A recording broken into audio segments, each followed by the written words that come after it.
Hello दोस्तों, आज की इस कहानी में आप सभी का स्वागत है। इस कहानी में मेरी आंटी की उम्र लगभग 28 साल है और वह बहुत खूबसूरत और अच्छे स्वभाव की हैं। मेरे चाचा ज़्यादातर बाहर ही रहते हैं। वह साल में सिर्फ एक बार ही आते हैं। मेरी चाची के अभी तक एक भी बच्चे नहीं हुए हैं। उन्होंने ये परेशानी एक बहुत बड़े डॉक्टर से बताई, लेकिन उन्होंने कहा अब तुम कभी माँ नहीं बन पाओगी।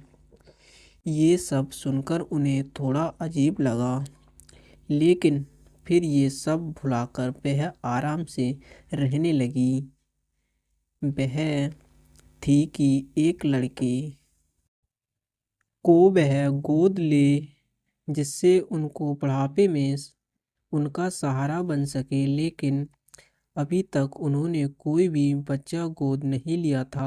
मेरी छोटी वाली आंटी ही परिवार के साथ रहती हैं और मेरी बड़ी आंटी वह शहर में ही रहकर अपना गुजारा करती हैं।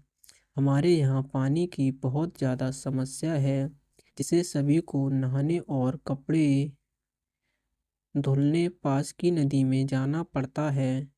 आंटी को अकेला जाना पड़ता था, इसलिए मेरी मामी बोली, सुनो रोहित, अपनी आंटी के साथ रोज नदी चले जाया करो, क्योंकि वह अकेले जाती है और तुम भी वहीं से नहाकर आ जाया करो। मैंने कहा ठीक है मम्मी, अब मैं रोज अपनी आंटी के साथ जाऊंगा और वहीं पर नदी के ठंडे ठंडे पानी में नहा लिया करूँगा। मैं मन में सोच रहा था अब तो मुझे बहुत ज़्यादा मज़ा आएगा। मेरी आंटी ने कहा रोहित, मैंने खाना बना लिया है, खा लो, उसके बाद चलो चलते हैं। थोड़े कपड़े भी धुलने हैं और वहाँ से आकर और भी बहुत सारे काम करने हैं। मैंने कहा ठीक है आंटी, बस 15 मिनट रुक जाओ, मैं खाना खाकर तुरंत आपके साथ चल दूँगा। खाना खाकर मैं अपनी आंटी के साथ नदी की तरफ चल दिया। वहाँ देखा कि सारे लोग अपने कपड़े धुलकर और नहाकर वहाँ से चल गए थे। अब वहाँ पर मैं और सिर्फ मेरी आंटी थी। आंटी मेरी कपड़े धुलने लगती हैं और मैं सीधे उस नदी में नहाने लगता हूँ। नदी का पानी ठंडा होने के कारण मैं वहाँ से तब तक नहीं निकलता हूँ जब तक कि मेरे आंटी सारे कपड़े धुल नहीं लेती। जब देखा कि अब कुछ ही बचे हैं तो मैं नदी से बाहर आ गया और अपने कपड़े बदल लिए।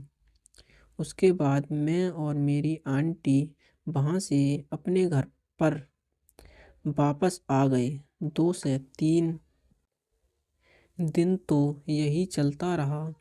मैं अपनी आंटी के साथ नदी जाकर वहाँ से कर आ जाता। एक दिन आंटी सुबह 7 बजे बोली, रोहित, मैंने नाश्ता बना लिया, जल्दी से नाश्ता कर लो और चलो मेरे साथ, क्योंकि आज तो बहुत सारे कपड़े धुलने हैं, कल तो त्योहार है ना, तो घर की साफ सफाई भी करनी है। मैं उनकी बात मान गया और जल्दी जल्दी नाश्ता किया। उसके बाद मैं उनके साथ चल दिया। मेरी आंटी वहाँ कपड़े धुलने लगी और मैं नदी में नहाने लगा। वहाँ पर कुछ लोग पहले से ही नहा रहे थे, लेकिन थोड़ी देर बाद वहाँ से सब लोग चले गए। मैंने हंसने हंसने में अपनी आंटी के ऊपर पानी डाल दिया। आंटी बोली, अभी मत भिगाओ, क्योंकि अभी कुछ कपड़े धुलने हैं। मैंने अपने कपड़े ले आई हूँ। मैंने आंटी से कहा, तब तो मैं भी आपके साथ ही नहाऊंगा। आंटी बोली, अभी तो काफ़ी समय लगेगा। मैंने कहा ठीक है, आप कपड़े धो लो। आंटी ने कपड़े धोकर कहा, आंटी, कपड़े धुलने के बाद आप यहीं पर नहाओगी? वह बोली, हाँ रोहित, तभी तो मैंने नदी के किनारे थोड़ा सा उतर कर नहाने लगी और मैं फिर से नहाने लगा। दोस्तों, अगर अभी आंटी को नदी में बहुत अच्छा लग रहा था क्योंकि नदी का पानी बहुत अच्छा था। अपनी आंटी को देखकर अचानक मेरे मन में एक बात आई, लेकिन मुझे डर भी लग रहा था कि आंटी कुछ कहने ना लगे। मैं धीरे से आंटी के पास गया और बोला, आंटी आप मेरे साथ क्रिकेट खेलो। आंटी मेरी तरफ देखने लगी और बोली, अभी तुम सही से नहीं खेल पाओगे। मैंने कहा, आंटी आप एक बार खेल कर तो देखो। मुझे खेलना आता है। लेकिन आंटी ने मना कर दिया। मुझे लग रहा था अब मैं अपनी आंटी को खेल के लिए कैसे कहूँ। थोड़ी देर बाद मैंने कहा, आंटी क्रिकेट खेलने का बहुत ज़्यादा मन हो रहा है।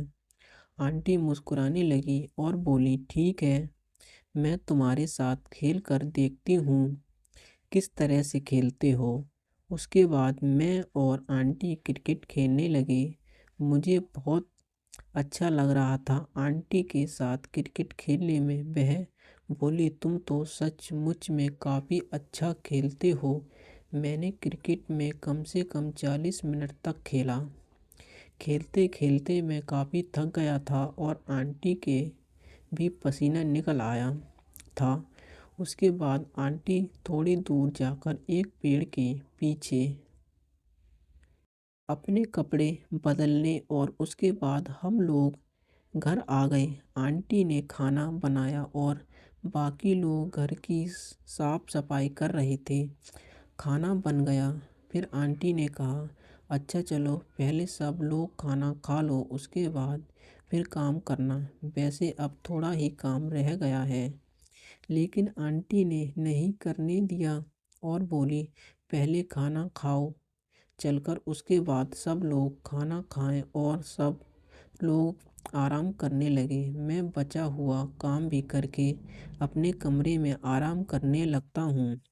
सब लोग थके होने की वजह से सो जाते हैं और शाम को 3 बजे मेरी नींद खुलती है तो देखता हूँ कि सिर्फ अभी आंटी ही जागी हैं।